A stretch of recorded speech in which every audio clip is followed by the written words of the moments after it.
Hello Electroheads and welcome to this review of the brand new 2014 Mini Cooper E.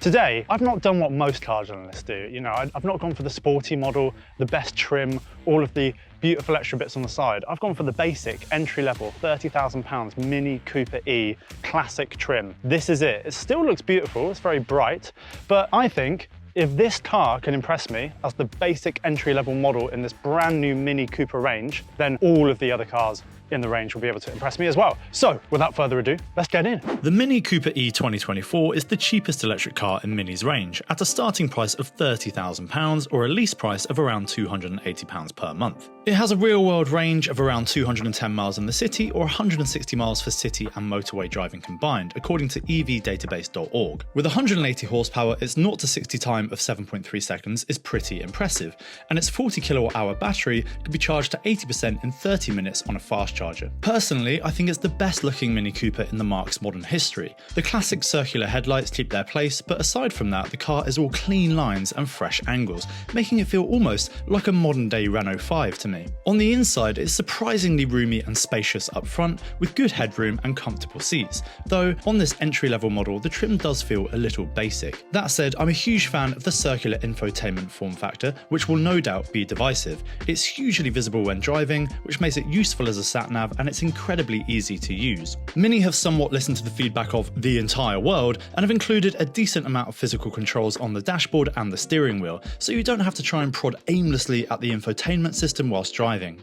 There's a heads-up display which gives you your speed and can also give you sat-nav directions. All in all, it's got the character of a Mini, but the no-nonsense approach of a BMW in here, where everything just works as it should and how you'd hope. Not a bad start at all. So, I think every single Mini should, at its core, be fun. Like, that's the whole point of a Mini, right? You're not necessarily buying it as a practical choice, although it does have some practical elements, especially this one. You're buying it because it's a fun little car that brings joy to you. And the driving experience is a lot of fun. This is a hell of a fun car to drive. But there's also just playful touches everywhere in this car. So we've got go-kart mode, which I'm currently in. We've got Core, which is the kind of standard driving mode. We've got a couple of cyclists that I'm going to try and not kill. There we go, successfully not killed. And then we've got Green. And in Green, they've actually gamified the green driving process. So if you are driving inefficiently, this display will start to go red. If you're driving efficiently, then it will stay green. You can also get a reading over time of how many miles of range you've gotten back by driving efficiently, which I think is a really cool thing. And actually, one thing I've really noticed about electric cars, when I'm on a long trip, they do change the way I drive. It just doesn't make sense to accelerate quickly off the lights. It doesn't make sense to brake sharply as soon as you get to the lights. There are lots of little things you change, and actually, I think that efficient driving style is a lot more chill. And I'm just pulling in here to let a car past, because today we're in the countryside, we're in the Cotswolds. Even though this is a city car, I do think this is a good little testing ground to just see how capable the Cooper is. Okay, we've just got to navigate another passing place situation here. Thank you, my liege. My liege! The little dash just did something then. I think it likes that I'm being efficient, or maybe I was being inefficient for a second. I'm just gonna try and drive it inefficiently and see what happens. Yeah, high consumption. It goes with this kind of like, oh, this little running cat. See, that's really fun and playful as well. Like, right now, I'm a hummingbird. Now I'm a cat. I know which I prefer.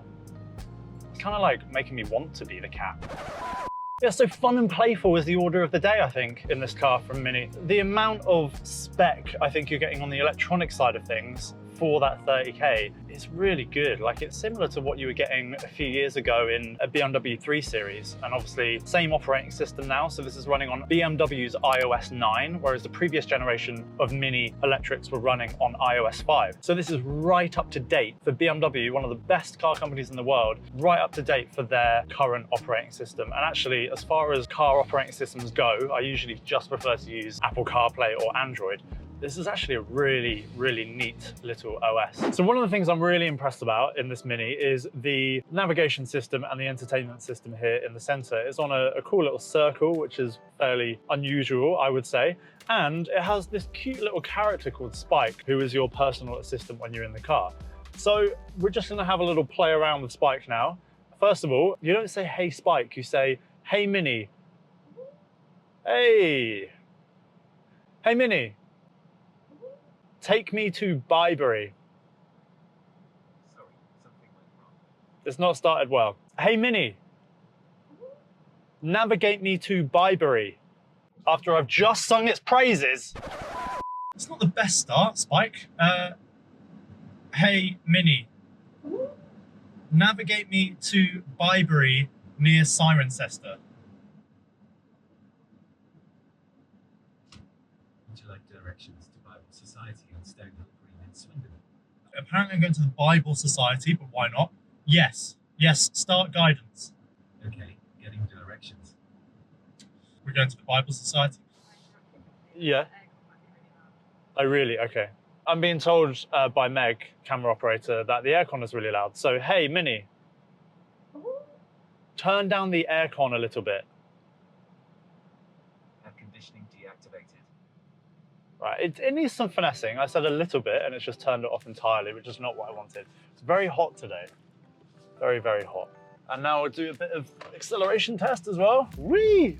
Oh, it is a lot of fun. Hey, Mini, put me in go-kart mode. So now the display completely changes. I get this fun little go-kart display, and I also get sound effects, and it becomes incredibly responsive. A lot of fun to drive. Also, the sound effects aren't just like petrol car sound effects. They sort of sound like Star Wars. It is, not gonna lie, absolutely awesome. The reason I wanted to review the standard model of this car is because I actually thought the spec was really impressive. You've got around 7-second 0 to 60 time, 180 horsepower, and just under 200 miles of range. So all of those things, I think, makes this an excellent contender for a second car. You're probably not going to do any super long journeys for your holidays in this car, although you might do if you've got good charging stations on the way. But as a city runaround, that can also then go from one city to another if you need it to. I think this is a really good option. And so far, I have to say, the handling, I'm probably going to give our camera operator Meg in the back motion sickness, which I'm really sorry about, Meg. The handling is so responsive. When you go into go-kart mode, the steering input becomes linear. So it's not as though, you know, in a lot of cars that then have electronics with the steering might increment as you steer the wheel. You know exactly what you're getting, just like driving a go-kart with this. So if I steer the wheel 20 degrees, the wheels are going to turn in a linear fashion. There's no cumulative addition to that. Just imagine a car that doesn't have power steering, basically, and is old school and doesn't have any electronics. It tries to emulate that sort of feel. Now the car in front of me is turning off, so I'm going to get a little launch here. Here we go. Even had a little bit of torque steer there. That was fun. Oh, that's mega. This is really, really fun little car to drive. And it's really nice inside as well. It's not the most spacious car in the world, but I would say it does have a lot more space than the previous generation of Mini.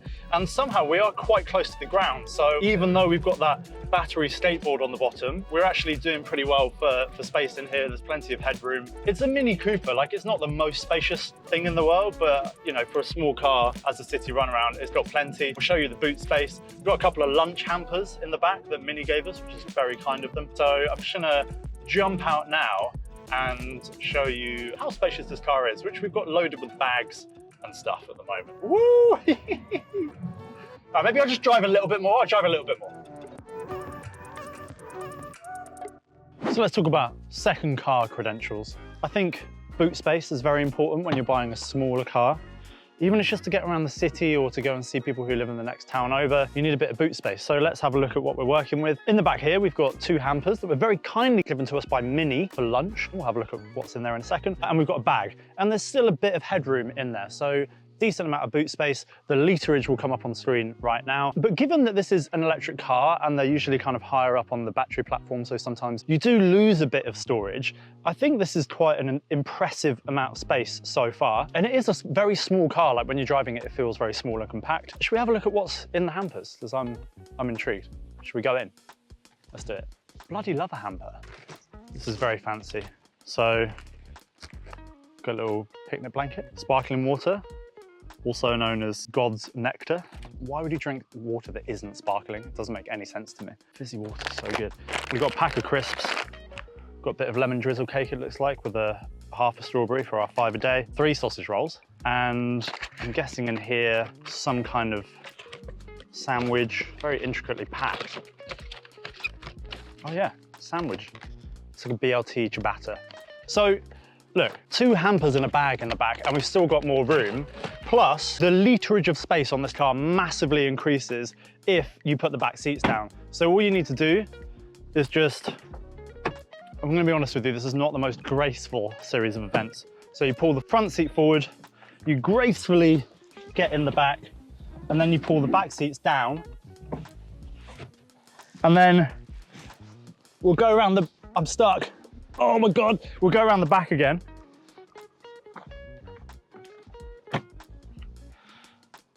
And then we've got all that space, and obviously we can take this little lid off. Quite an impressive amount of space in the back there, really. Reminds me of when I used to have a 1992 Ford Fiesta, always putting the back seats down so I could get all my stuff to university. This is a cool little car, and at 30,000, I know, look, guys, I know electric cars cost a lot of money, okay? But they're way, way cheaper to run, and the prices are coming down over time. This is £30,000, and for an entry-level car, you are getting loads of bang for buck here. Incredible entertainment system, brilliant, brilliant car to drive, not a bad amount of storage space. And they've really thought about the family as well, with like Spike the dog. There's a selfie mode so that you can have your kids take selfies while you're driving, and they can send them to their friends, which sounds like some kind of nightmare to me. Like if I'm driving, I just want to focus on the road. But for people that have chosen to have children, maybe that's good. Maybe that's a good thing. But I think this is an impressive little car for 30K, and it's only 7K more than the petrol variant. So we're not talking a massive difference. And once you factor in the amount of money you're saving on petrol, I think this is probably better value over time than the petrol equivalent. So let's get back in and do a bit more driving, shall we? Boom. Right, so one of the things I want to test about any small kind of city car is the turning circle. We're in a bit of a tight spot here, so let's see if we can make it. I'm just going to make it slightly easier for the car by going back a bit. Good reversing camera on this as well, actually, I must say.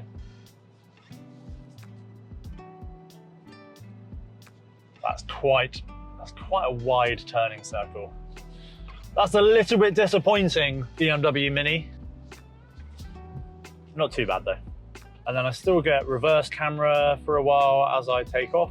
That's quite nice. The electronics side of this car is all very impressive. And what I like about it, it doesn't feel just like janky and like it's trying to have loads of electronic bells and whistles for the sake of it, which is what you get with a lot of newer cars these days. I think Mini and BMW have just absolutely nailed the in-car experience here. They've even got this like nice little knitted woven dashboard, which feels quite nice. You know, just makes a bit of a difference to the usual plastic stuff that you get on an entry-level trim. If you're spending 30K, this feels like you're getting 30K's worth of value to me. Yeah, so I've gained 0.2 miles of bonus range, which I think basically makes me Greta Thunberg, if I'm honest. Feeling pretty good about myself right now, even if, as you can probably tell, I'm completely lost. This is a nice place to be lost. It feels like we're in Lord of the Rings, just in the Shire. It's about to go down, but it's still all right at the moment. We're having a party for Bilbo's birthday. It's gonna be loads of fun, except I'm in my Mini Electric. God, it's so nice here. It really is. Where are we going, Meg? Right, so we're on to thoughts and opinions, folks. And look, we don't get much time with these cars at these first drive events. So we're doing the first drive of the right-hand drive version of the new Mini Cooper today. Lots of journalists going in, lots of cars, and we get about 2 or 3 hours with each car. It's a small amount of time to learn everything about a car and form an opinion. So I'm sorry if this hasn't been the most informative video on Electroheads, but it can be very opinion-based because I think you know within a couple of hours whether you enjoy a car or not. And I have to say this, I'm just pootling around in efficiency mode at the moment. Just a really relaxing drive, easy, nice kind of soft-ish suspension, especially around here in these beautiful settings. It's quite a serene, fun little drive. And then in go-kart mode, so I'm gonna go into that now. It just becomes this whole different beast. It becomes a lot lairier. It even goes woo when you go into go-kart mode. And look, I'm a reformed petrol head, so I come from having cars that do 0 to 60 in 4 seconds and make loud noises and all of that stuff. I've grown up now, but I do enjoy putting my foot down and seeing what happens. This is 0 to 60 in 7 seconds. It's not pedestrian, but it's also like not too quick that it feels kind of manic. And it really does go, like it's got that instant torque, classic electric pull on it, which is really good fun, but not so much fun that you're going to end up with an ASBO and do jail time. So I think it's a really well-balanced car, this. If you're a couple and you've both got slightly different tastes in what you like, one of you likes the kind of faster pocket rockets and the other one just wants something to get around from A to B in town, this is the car if you can afford that 30k on the road price. Thing to bear in mind with electric cars is it does become cheaper once you've bought the car, the running costs are lower, all of that stuff. So don't be put off by that 30k price tag. And it's just great to see more and more options at that sort of price tag that aren't coming with completely unusable ranges, because the previous generation of Mini Cooper electric had a much lower range than this, and it just wasn't quite good enough to even justify itself as a particularly usable second car, in my opinion. But this is really put those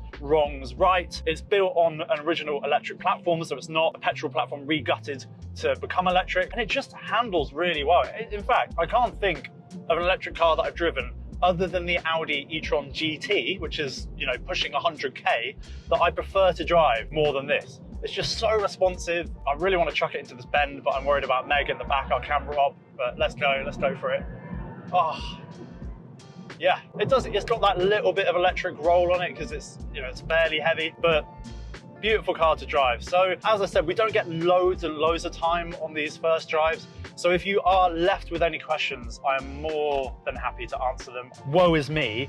Now I've actually got to go back to this beautiful barn in the Cotswolds and swap this car for the Mini Countryman SE, which will be a completely separate video. I've got 2 or 3 hours now to drive that, so better put my foot down. Woo! Hey. Thank you so much for watching this video, everybody. If you've made it this far and you haven't subscribed to the channel, then please subscribe. If you have any questions about this bright, bogey colored car, do not be afraid to ask in the comments and I will do my best to reply to everyone. Have a great day.